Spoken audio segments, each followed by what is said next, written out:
Hello friends, welcome back to my YouTube channel. तो friends, Amrit Manthan के upcoming episode में आज होने वाला है बहुत ही बड़ा खुलासा।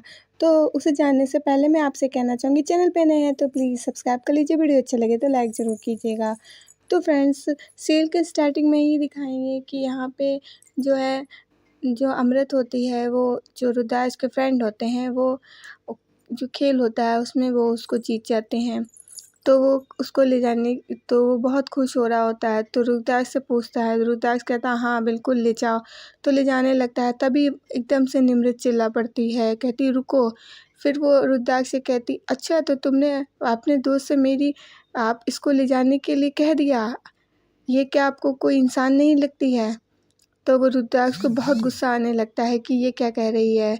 वो उल्टा सीधा कहती कहती अगर आपने अभी जो है, अगर नहीं कहा कि उस जो है ये सब जो तमाशा बंद नहीं किया, तो फिर आप सोच लीजिएगा मैं क्या करने वाली हूँ। ये जो भले लोगों के यहाँ जो महफिल सजी हुई है ना, ये सब मैं बता दूंगी कि यहाँ पे क्या हो रहा है। तभी बीच में अमृत आ जाती है, कहती है तुम क्यों बीच में बोल रही हो? यहाँ अपना बहन वाला रिश्ता मत दिखाओ, फिर तुम्हें कोई हक भी नहीं है। तो निमृत कहती है कि अच्छा, मैं यहाँ पे कोई बहन वाला रिश्ता नहीं निभा रही हूँ, तुम एक औरत हो इसलिए मैं यहाँ पे बोल रही हूँ, और जब कुछ गलत होगा तो मुझे बोलना पड़ेगा ही। और वो रुद्राक्ष से कहती है कि अगर तुमने नहीं सुना तो मैं एक फ़ोन घुमाऊंगी और फिर तुम जानते हो क्या होगा। तभी जो है अमृत घबराने लगती है और सोचने लगती है कि अब क्या होगा, क्योंकि रुद्राक्ष को जो जानती है वो कितना गुस्से वाला है, और गुस्से में वो सिर्फ उस पर ही गुस्सा उतारता है, ये तो वो अच्छे से जानती है। तो वो डरने लगती है कि अब क्या होगा। अभी जो है निमृत कहती है कि यहाँ पे से जो है अब अमृत को इज्जत के साथ उसके कमरे में भेजो। तो रुद्राक्ष कहता है जैसा ये कह रही है अमृत वैसा ही करो। अमृत कहती है ठीक है रुद्राक्ष।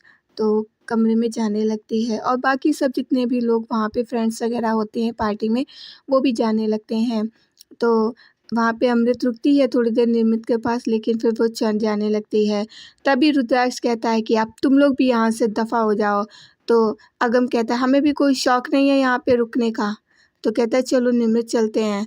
तो फिर ये लोग भी वहाँ से जो है चले जाते हैं। इधर रुद्राक्ष को बहुत ज़्यादा गुस्सा आ रहा होता है निमित पे कि ये कुछ ज़्यादा ही है। और फिर इधर दिखाते हैं कि जो निमृत होती है वो सामान अपना रख रही होती है गाड़ी में, उससे छूट जाते हैं बर्तन, वो बहुत परेशान होती है।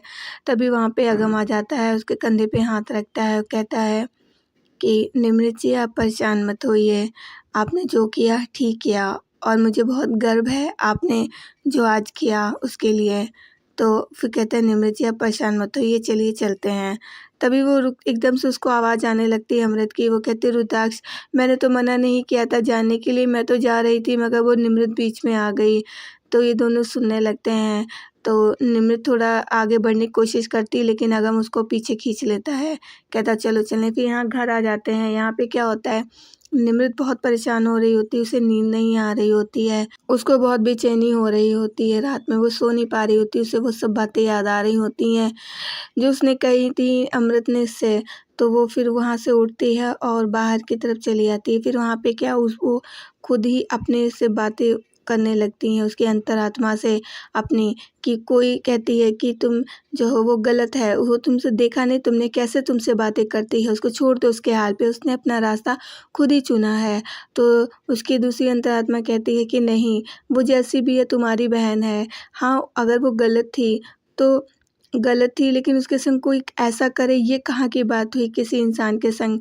तो उसकी दोनों अंतरात्मा उससे बात कर रही होती हैं कि जो निमृत है बहुत परेशान हो रही होती है। तो कहती है कि वो गलत है वो, लेकिन वो तुम्हारी बहन है और ये किसने कहा है कि गलत के साथ गलत ही करना चाहिए। अरे वो गलत है तो क्या हुआ, तुम तो सही हो ना, तुम्हें तो करना चाहिए उसके संग सही। तो वो यही सब बातें हो रही होती है। फिर यहाँ पे जो है निमृत बहुत परेशान हो जाती है ये सब सुन सुन के, कोई गलत कह रहा होता है कोई सही कह रहा होता है। तभी वो जो है इतना परेशान हो जाती है, एकदम से वो चीख पड़ती है, कहती है नहीं। फिर जो है वो एकदम से उसकी आंखें खुलती तो वहाँ पे कोई भी नहीं होता है, तो समझ जाती है कि खुद से ही बातें कर रही होती है। फिर इधर दिखाते हैं रुद्राक्ष बहुत गुस्से में होता है और कह रहा था निमृत वो कुछ ज़्यादा ही बनती, मुझे धमकी दे रही थी, रुद्राक्ष सिंह मेहरा को धमकी दे रही थी। तो इधर अमृत जो है उसके पास आती है, एकदम से वो गुस्से से देखता है, एकदम से वो घबरा जाती है। तभी फिर रुद्राक्ष कहता है, वो कहती है कि अगर फिर से वो बीच में आई ना तो मैं उससे कुछ भी बोलने ही नहीं दूँगी, अब की बार देख लेना रुद्राक्ष, मैं कुछ नहीं बोलने दूँगी, मेरा बस चले तो मैं उसे छोड़ूँ ना। कहता अच्छा ये बात है, तो चलो अभी मैं आता हूँ। फिर वो थोड़ी देर बाद आता है और अमृत से कहता है कि अगर तुम मुझसे इतनी नफ़रत करती हो तो ठीक है, आज तुम या वो, तुमको फ़ैसला करना है, 2 घंटे हैं तुम्हारे पास। तुम साबित करके दिखाओ कि या तो वो नहीं रहेगी या तो फिर तुम नहीं रहोगी। तो रुद्राक्ष ये सब कहता है, अमृत बहुत घबराने लगती है कि रुद्राक्ष ये क्या कह रहा है, वो आखिर ये कैसे कर सकती है। तो रुद्राक्ष कहता है फैसला तुम्हें करना है। फिर रुद्राक्ष वहाँ से चला जाता है और अमृत सोचती है अब क्या करना है, कुछ उसके समझ में नहीं आ रहा था। इधर दिखाते हैं कि इधर अमृत जो निमृत है वो अकेले बैठी हुई होती है, तभी उसकी जो सासू माँ है वहाँ से गुजर रही होती हैं, तो आती हैं, कहती निमृत बेटा यहाँ क्या कर रही हो। तो वो कहती कि कुछ नहीं माँ, बस नींद नहीं आ रही थी तो मैं यहाँ के बैठ गई खुली हवा खाने के लिए, पर आप यहाँ क्या कर रही हैं। तो कहती कुछ नहीं, मुझे प्यास लगी थी इसलिए मैं इधर निकल रही थी तो तुम्हें देख लिया। तो कहती क्या माँ, आपको पानी चाहिए था, आपको मुझसे कहना चाहिए था ना। तो कहती नहीं, वो उसको रोक लेती हैं। कहती क्या बात है, क्या अगम से कोई बात हुई है। वो कहती है नहीं अगम से नहीं, वो अमृत। तो कहती अमृत ने अब क्या किया है। कहती नहीं अमृत ने कुछ नहीं किया, अमृत के साथ हो रहा है, वो कितना कुछ बर्दाश्त कर रही है। फिर कहती क्यों, क्या हो गया। तो कहती चलिए माँ मैं आपको ठीक से बताती हूँ, सारी बातें बताती अपनी माँ को। तो वो कहती मुझे तो यकीन ही नहीं हो रहा कि अमृत के साथ ये सब। तो निमृत कहती हाँ माँ, उसके साथ ये सब हो रहा है, मैं जब सोचती हूँ ना तो मुझे बहुत अजीब सा लगता है। मैं कितना चाहती हूँ कि नहीं मैं उसके साथ नहीं, लेकिन फिर भी। तो वो कहती है कि बेटा हम औरतों का दिल ऐसे ही होता है, कोई हम अपने दुश्मन के साथ भी बुरा नहीं कर सकते हैं। अब तुम देख लो तुम्हारे अब में हमारे जो पति हैं वो कैसे हमारे साथ करते, कभी अच्छे से बात तक नहीं करते हैं, लेकिन फिर भी मैं उनके लिए व्रत रहती हूँ, उनकी लंबी उम्र के लिए दुआएं मांगती हूँ। क्यों? क्योंकि हम औरतों का दिल ऐसा ही होता है। अब बहुत से लोग तो कितना झगड़ा करके अलग हो जाते हैं, लेकिन मैं ऐसा नहीं कर सकती, मैं तो ऐसा सोच भी नहीं सकती हूँ इस बारे में। और फिर तुम अमृत के लिए अगर तुम्हें ऐसा लग रहा है वो तुम्हारी सगी बहन है, तुम उसके लिए बिल्कुल कुछ करो। और दुनिया का क्या है, वो तो कहती है तुम उसके लिए करो जो तुम्हें ठीक लग रहा है, और मेरे कतई मत सोचो कुछ भी। तो वो कहती माँ आप कह रही कहती हैं हाँ, क्यों तुम सोच रही थी कि मैं कुछ नहीं कह सकती हूँ। देखो ना तुम्हारे बाबूजी मुझे कितनी तकलीफ़ देते हैं, लेकिन फिर भी मैं कुछ नहीं कहती, चुपचाप सहती हूँ। क्योंकि हम औरतें ऐसा ही होता है, सबके नसीब में अच्छा सच्चा प्यार नहीं लिखा होता है, किसी के नसीब में तकलीफ़ भी लिखी होती है, वो हमें सहनी होती हैं।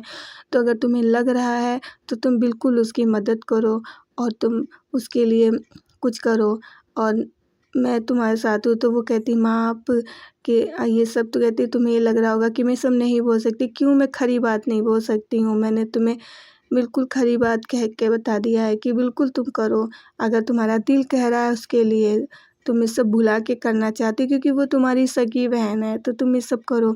तो दोनों बहुत खुश हो जाते हैं। कहती और इधर दिखाते हैं कि इधर जो युग होता है वो बहुत गुस्से में होता है, कमरे में आता है और निमृत से कहता है निमृत की फ़ोटो के आगे कि निमृत जी मैं आपको कुछ नहीं होने दूँगा, मैं आपके साथ हूँ, मैं आपकी तरफ हूँ। तभी वहाँ पे अमृत आ जाती है।